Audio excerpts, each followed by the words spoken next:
Recording in progress. Welcome to the show, Doug. Hey, hi everyone. It's a beautiful day in central Indiana. If you like central Indiana beautiful days, right?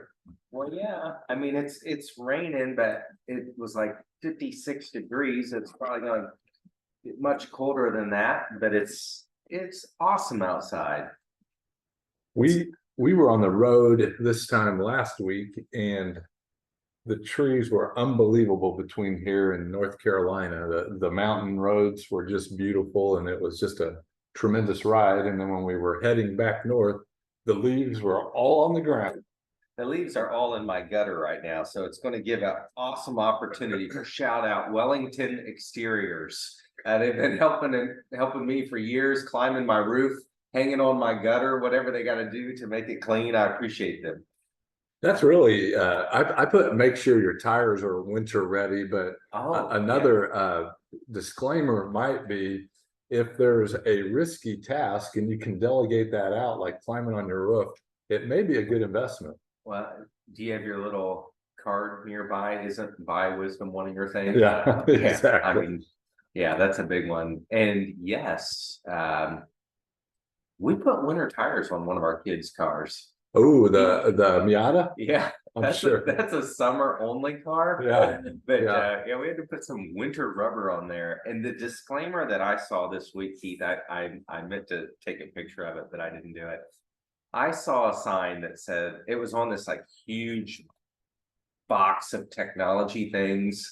We were at the communications department at Ball State University, and we went down into the trenches and saw this big bank of, I don't know, fast computers.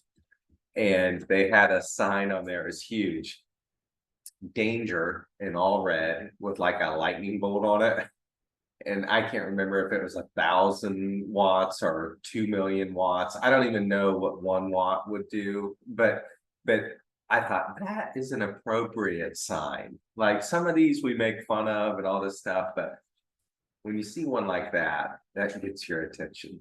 Absolutely. Don't touch. Absolutely. And I don't have any kind of mechanical or electrical skills, but if something's going wrong electrically in my house, I'm not likely to be touching anything. I'm going to be calling in the experts, and that is really wise. Well, let's jump in and excuse me, talk about the markets and see what we can learn about that today, Doug. And I'll share my screen. Do one more thing real quick here. I've been really encouraged by the markets lately. It's pretty much been led by one industry group, this recent uptrend that we're in. And even coming out of the weekend, I wondered, would we give back? What it's going to look like? And it gapped up. We can highlight the gap, and you guys can probably see it if you look all the way to the right of the screen. Yep, you'll see air. Whenever you see air in between or nothingness in between lines, that could be a bullish indicator, or that could be a, oh my goodness, indicator. And so basically what happened is the market closed one day at one price, and then it just skipped and opened up higher. And that's normally like this, that's pretty bullish. My opinion is, I think we're probably overly optimistic here, and we might have some give back, or we might need to build the right side of those lines. But that gap up, I took as a very encouraging thing a couple of days ago. I don't know what's your take on that? Well, I had mentioned last week all these blue lines down in the volume here, and the gap, when you have a gap, whether it's in an index or an individual stock, it just suggests there's an excess amount of supply or demand. I mean, people are wanting into it, and that's kind of what we talked about with all these blue lines down here. We don't have anything like that to the left of it. We had a little section over here where this rally off the bottom started there, but it looks like, even though it's not huge volume coming in like we've seen in the beginning of other bull markets, it looks like the buyers are definitely more interested. And I think that was inflationary news, that the inflation looked like it was lower, and it surprised people. And so that was what was going on there, that there's just a good amount of demand for stocks, which we like. We're optimistic, and we saw that same type of action here on the S&P 500. And again, we see the demand over here, very similar. The demand on this one has been consistently above the average. So they both look really, I think, positive to me. Whether it gives some of that back, this I don't know what color you call this. Is this a fuchsia? I don't know. I don't even know what fuchsia is, but that's a shorter term moving average. And I would think that probably if we went sideways a little bit here and allow that to kind of flatten out a little bit, it might be a good place where that bounces off. But that's just an opinion. No, And we've got the microscope out, folks, and we're looking at these daily charts. So we're really looking through a fine lens. Would you mind zooming out to a weekly peak just to get a little bit different picture? So as you can see, if you look all the way to the right, we've had what, 3 good weeks in a row now. Yeah. Which is pretty rare considering the last 2 years. Well, I'm just, if you look over here where we've had rallies, that's what you need to get a rally going. Is you need some really good. You see over here when it started rallying off the COVID low, the volume was higher than it is now. There was a lot of craziness going on there, but when there's good rallies, you start to see some, good moves off the bottom. Yeah, so we're at 45.05, and the high back in, is that the summertime, 46.07. And we're trying to get back to those summertime highs, and it's been good. Well, and what's really interesting, Doug, is that I think it's been since 2008 where the markets haven't hit a new high. We're 2 years out from the last high, so we've been in a sideways / bear market Really tough for a couple of years, and so those kind of things can kind of grind out. And I think our friend Brian pointed out. Did we go to did we look at the Dow? Is that where we looked at it, Doug? Can we go back to 01, 1970? See if it. Zoom out, see if that daily will. No, weird. Yeah, normally it would. Our database is not cooperating with us. Let me go out and see what it. Let me see if I put in 72 what it says. Okay. See the weekly. So we had a long period of time. Like if we had this data over here, it probably goes back. It goes back, I think, probably to the early 60s where you weren't getting over 1,000. That's David Ryan who mentioned that there was 5 times in the like 66 to 82 or whatever, the market really struggled to hit 1,000 and would retreat back. And so we could be in that type of market where we do have some really good runs and then some give backs. And the Fed, they're still not clear on what they're going to do. Everybody's optimistic that this might be towards the end or the end, but we haven't seen a cut yet. Well, and I've probably mentioned this several times over the last 2 or 3 years that what's going on socially in our culture looks really similar to what was going on in this time frame here.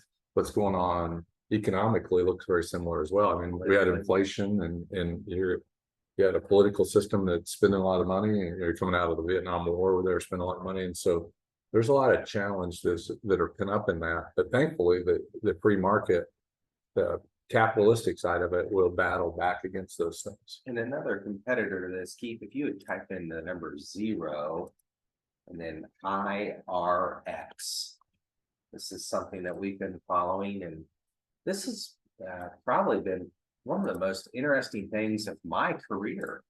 Is I got into this business in 1998, and the money market rates were around 5 then, but went through a really long drought where they just hadn't paid you anything. And so this is the 13-week treasury, short-term treasuries, and it's what, 5.25 right now? It is, yeah. And so for your money, your idle money, your quote unquote safe money, even though nothing's safe, your idle money to earn 5.25%, that's pretty darn strong. and gives stocks competition. And so it's these types of moves that have really put pressure on the stock market to perform. I put the monthly view of that, so you can see that the last time we got to this level was over here in the 2018 time frame. So it seems like it's a really long time ago, and then we probably were averaging in the the 3% range for a long time. But if we were able to go back here,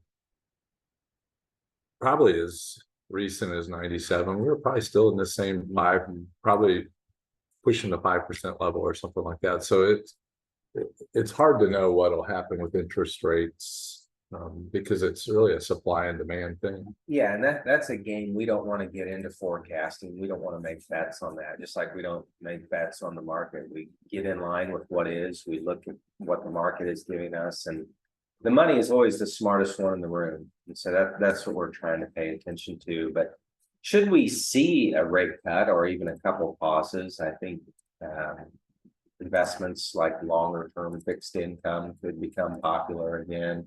Maybe some dividend type paying stocks could be there. And so we've been keeping an eye on those. I know there's one sector of the S&P 500. It's a very boring sector, but there's a sector of the S&P 500 that I just love. And I love it because they have a monopoly on things. And it's who you write your power checks to or your water checks to. I just find the utility space so interesting. And they're kind of like a bond. They're making long-term investments. I mean, when a utility company makes an investment in a power plant, they're not doing it for like a pop of the next 2 years on their earnings releases or their revenues. They're making it a 30-year play. It's a long-term decision. Yeah, and historically those haven't had a lot of flexibility. Like their income's going to be directed by regulatory issues by the government, and their ability to expand is somewhat limited. And so that's kind of some of the things we're seeing right now is some of that expansions coming, whether it's with windmills or solar panels, but that's all directed by government intervention. Right. So it'll be interesting to watch those things and see what it looks like in the months ahead. Well, why don't we make a shift? I went on a little field trip last week. Doug was wanting to go, but I really did, and I'm so happy that you got to go.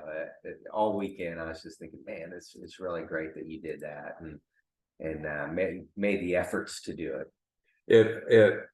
I am not one who is intrigued by other humans. I don't know if that makes sense. Like I couldn't care less who the human is. It's like you said earlier. I heard you talking on the phone. Like, what was it, Keith? Did you write about it? And you said if you would save up your coffee shop money for 3 years, she could go. No, 10 years. 10 years, she could go to Italy.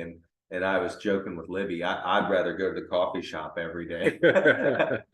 So I mean, it's kind of different. Keith and I have differences in personalities on some things, and so him going out and what do you call it, smoozing or socializing? Well, I don't do that anyway because I'm a biased introvert. So me schmoozing, I don't even know if anybody would know what a schmooze looks like with Keith, but I really went just to see what was going on. I felt compelled from the inside to go because at first this event was called a gala, which I don't even know what that is. I just envision like tuxedos and champagne and caviar, and I'm like, that is the least likely place you're going to find Keith in anything. But for some reason, from the inside, I was stirred to go to this thing, and it was a hardcore class. Like I got there at 7:30, and it finished at 6:30 in the afternoon on a subject we like. Yeah, and so it was intriguing, fascinating. It was fun.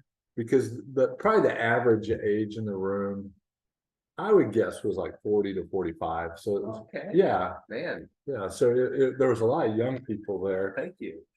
And so the idea of surrounding myself by young people is really a big deal.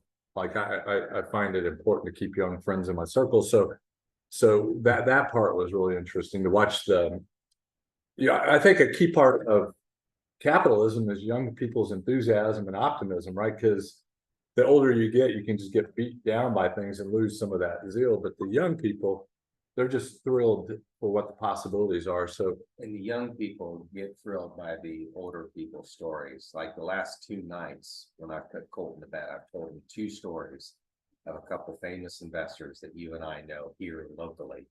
And he's inspired. He asks questions. And so we need each other.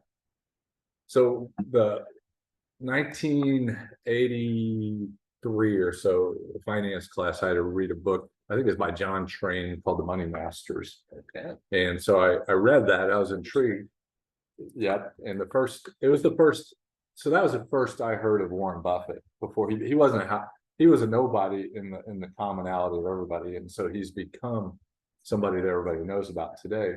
But unfortunately for Warren, his journey is close to an end. And so the young investors are trying to figure out who the future Warren Buffetts are, right? Like, and so we've been fortunate to actually meet a number of these folks and spend time with them and learn from them. And so the picture you see here is a fellow by the name of Mark Minervini, which Doug has mentioned him a number of times on our Friday shows. And this is a fellow by the name of Larry Height. And just one part of the training was a conversation with these two fellows and listening to them talk about their ups and downs, mistakes, their learning processes. Larry Height reminded me of our friend Ken Moore when I saw him. He just had very similar kind of characteristics. I don't know if Larry, he spoke as though he sounded as though he had spent some time with hearing disability, like his voice wasn't as fluid as say Mark Minervini's was, but his real disability was blindness. And I don't know what amount of visibility he had in that picture, but he was the kid that nobody wanted on their team. Oh man, really? Yeah, I didn't know that. yeah. I read his book, but I did not read Yeah, it. so he was that kid. He was a slow learner, and I assume he's well worth more than $100 million. Yeah. And so he took his shortcomings and was able to really do some wonderful things. And so for him to be at this conference and to speak to the young people in the room was life-giving to him as well as to them. So he was passing on his knowledge to the young people there. And every time I didn't chase down either one of these guys because I didn't care. Everything I wanted from them, they said. I didn't. But you did listen to his book. You were motivated. Yeah. I was intrigued by his book. It's called The Rule. Yeah. And The Rule is something that is relatively new to Gimbal, and that is you don't let things drop too far. Like you cut your losses, because if things turn against you, the psychology starts to work against you, and you can lose large amounts of money. The Rule is basically focused on trends in life. Yeah. You see that with seasons.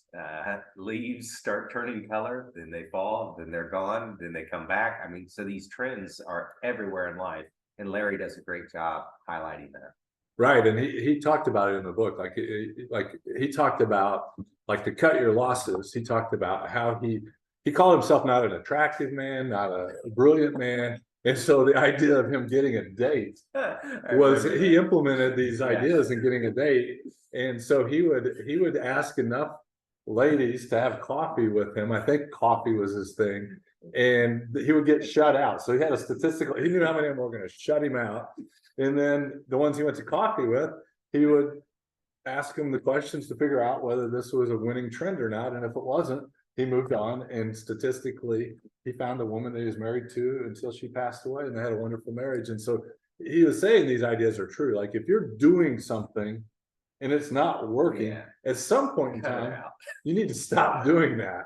And whatever it is, it's like Einstein's, his quote was, insanity is doing the same thing and expecting a different result. And that's kind of what the rule is. Stop doing what's not working. Yeah.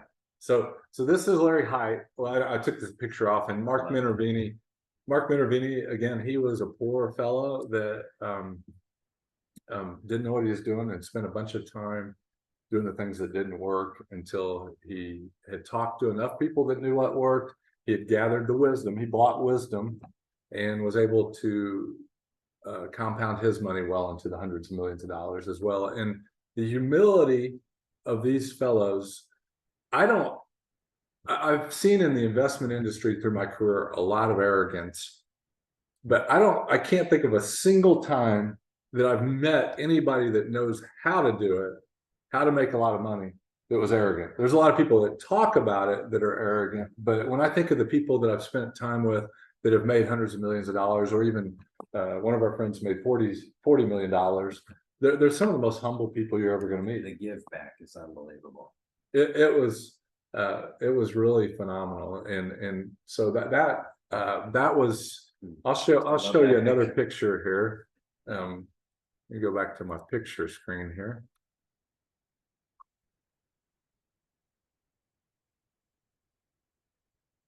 This was a fun picture as well. You guys get a little show and tell from my trip to training. So this is Mark Minervini here to the right. I'm not the best photographer, so you get the Pepsi. It was a Pepsi place rather than a Coca-Cola one. So these are 4 people that subscribe to his research like we do. You see somebody a little more senior than me, somebody that's probably maybe a little younger than me. He's probably about my age, and this fellow looks to be maybe just a little younger than you. I'm not sure, but all 4 of those folks using Minervini's research had got returns in 2023 that were astounding returns. And so there's an idea in the academic world called the efficient market that says you can't beat the markets. And basically this conference was just saying that academic idea is not true. Yeah, and you'll talk to a lot of people that will talk about, they may not use the terminology of the efficient market frontier, but that's why we have been spending so much time and money researching this for you all, is that we want to implement the rule, protect your capital on the downside, and continue to improve on the upside for you. So it was just fun to listen to the so-called master with his students and listen to the joy that they had in learning. And it was just a fun exercise. This arm here, I had lunch with this fella, and he had some success with the principles as well, and just fun to see all different sorts of folks navigating through the marketplace. Yeah, well done. I'm so happy you were able to get out there. Connie was the trooper. She traveled with me, and I would say, would you call this a sprinkle that's going on out here? I don't know how the rain is coming down, but the whole time so Connie got the invite she got from me was to go to Myrtle Beach with me and spend a couple days in Myrtle Beach.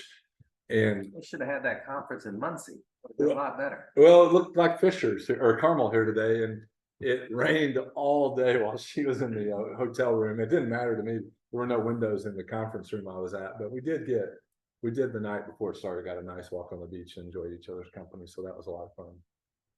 What do you have for us, Doug? That was, I could go into other ideas that I learned, but that might bore folks today. So go ahead. What do you have on your spent thoughts? A lot of time. I don't know what episodes it would have been or when it would have been, but we've spent some time talking about ChatGPT and artificial intelligence. And maybe some of you have tried it out. Maybe you've signed up for ChatGPT or one of its cousins. I tend to use it weekly, and I just find it fascinating. Think of it, I think Keith, you described it this way. And you can trust Keith on this because he has some kind of degree in this thing and worked for Texas Instruments in the 80s before computers existed or something like that. But basically, think of artificial intelligence as a bunch of information with like a hot rod processor. Like it can just go through data like that. And when I'm on ChatGPT, right now, I think it's caught up to about 2022. So it's not going to be as familiar with things beyond 22. But I've really enjoyed using it to help me think through things and ask better questions. When I'm talking with ChatGPT, one of the things I try and do is not address it as a person. And it's challenging. I can type in, what do you think about whatever? But instead, I like to frame it up what does whatever look like in today's marketplace instead? I just don't like to treat it like a person. That's so funny because I do the opposite. I get a little attitude with it when it gives me when it gives me bad answers. I'll trash talk Chat GPT. It's hilarious. I won't give it the dignity. No, I trash talk it. I trash talk it to death. I envision a little like nerdy computer programmer biasing it. So I'm like, Really? yeah. So I'm giving it my thoughts. But I've taken about a 2-month sabbatical away from it. Yeah. Oh, so- you're missing out. Okay. And so here's what I want to express about it is Keith and I and you guys too, you've seen technology emerge, and it's just a vital thing in your life. And much of it is government regulated today. And Keith and I had discussed that that's the goal, is when the government can start regulating something, what do you have? You have a lock, kind of like those utilities. You have a monopoly on things. And so I think in the future, what we're going to see coming in 24, 25, 26 is we're going to start to see conversations about regulation around artificial intelligence. And I was reminded of that this week. We were talking with a professor, and that's kind of the aim. And there will be winners that emerge from that. And so pay attention to what is going on in the government. Who was the guy? Bernard? Who would invest in whatever the government was. Oh yeah. Baruch. Yeah. Well, so just pay attention to that. It's interesting. And right now it's kind of like the Wild West, but eventually, this stuff's going to be restricted. I think there's even a Republican candidate for presidency who is suggesting that we put regulations on name badges of social media and all this stuff too. So it's going to come from all sources of government. My Ukrainian friend Oleg told me, he called this the Bill Gates protocol, that Bill Gates has historically, that's been his thing, to get regulations in. It has nothing to do with your well-being. No. It has to do with Microsoft selling more and more of the product to the government, because the government's the biggest buyer. It doesn't care. They don't care whether you buy 1 or 2 licenses to Chat GPT. They can just sell them to the government. And once government employees have that on their computer, it's never coming off, whether they use it or not. You and I are going to pay for them to have it on their computer. So it's just, it can drive me crazy to think about it, but that's kind of the direction these things go, and not necessarily for the motives that you and I think at first. There's usually a different reason than what you think. Like we've talked about that with the regulations in our industry. I'd like to say that it's for your well-being, but the cynic in me says there's other motives behind the regulations in the industry. It's innovation, like Larry Height would talk about. It's innovation, development, and then there's trends, and then there's test, and then there's regulation. Let me circle one thing around to close out today, Doug. One of the things I didn't necessarily enjoy with Mark's thing as much as kind of his philosophical point of view. But however, with that, I really liked, he started this meeting with his clients with a minute of gratitude. So the first minute before he started talking is basically what they would have said when I was in grade school, which this will put my age out there. We're going to have a minute of prayer, and then that became illegal, and so they had a minute of silence or something like that. And so the essence of what I was going to say is that probably one of the most critical financial ideas is a idea of gratitude, and that can be stated maybe in contentment, which is really, I was in a room full of people that probably were motivated by discontentment. It could, I don't know if you would call ambition discontentment, or just, but sometimes it can be discontentment. But there's another principle that one of the worst things out there is a thing called want, W-A-N-T. And some of the historical readings I've read about that said that if you don't find contentment, want will come upon you and bad things will happen. And so as we approach Thanksgiving, I would just encourage you to really have an attitude of gratitude, whether you spend some time in prayer with thankfulness, whether you're generous to other people in the areas that you might be in the next week or so. But I just encourage you to realize that gratitude and thankfulness may be one of the most important financial principles you'll come across. Thank you, Keith. Doug, you're welcome. We're thankful for you. You guys We are. eat plenty of turkey or whatever it is you eat on Thanksgiving Day. And are we gonna visit with them next week or are we gonna take next week off? Let's take it off. We'll see you guys in December. How's that?